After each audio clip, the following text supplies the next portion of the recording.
Iš tikrųjų pastebėjau metam bėgant, kad labai daug žmonių nesupranta, ką reiškia maitinimas nuo iki ant stiprintuvų.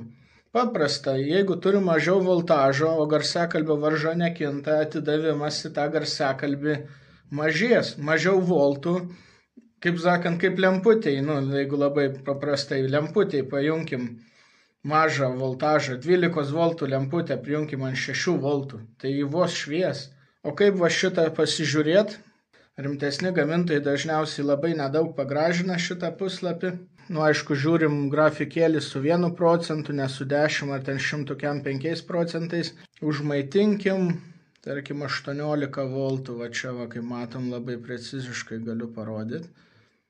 Ir kadangi žinom, kad 8 ohmai, ohmų jau aš nepakeisiu, toks pasirinktas subas, tai 8 ohmai pilka spalva.